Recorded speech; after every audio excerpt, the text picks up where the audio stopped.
রাত দেখেন এখন ঠিক 11টা বাজে। তো আমি এই যে বসলাম রুটি, এই রুটিটা আজকে একটু পুড়ে গেছে, আনাজ উল্টাচ্ছিল, রুটি বানানোর সময় আনাজ বানাচ্ছিল, এই জন্য এটা পুড়ে গেছে।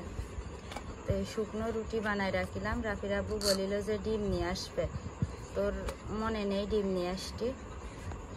তো আমি তো কোনো তরকারিও রান্না করিনি, ডিমের আশায় বসেছিলাম।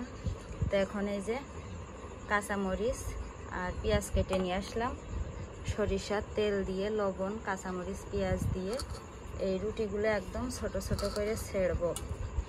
এই যে দেখেন এরকম ছোট ছোট করে রুটিগুলো ছেড়বো, ছিঁড়ে এই কাঁচামরিচ পেঁয়াজ আর সরিষার তেল আর লবণ দিয়ে সুন্দর করে মাখাবো।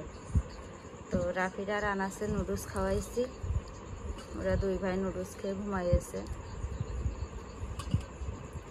আর আমরা এখানে দুইজনে রুটি খাবো, শুকনো আটার রুটি, আর ঝাল পেঁয়াজ দিয়ে মাখালেও অনেক ভালো লাগে খেতে।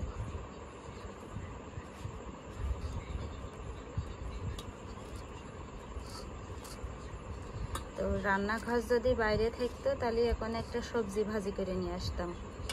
তো এখন তো রান্নাঘরে রান্না করতে গেলে আশেপাশের রুমে যারা ঘুমাচ্ছে তাদের নাকে ঝাঁজ লাগবে না, এই কারণে আর কোনো কিছু ভাজিও করতে পারছি না সবজি।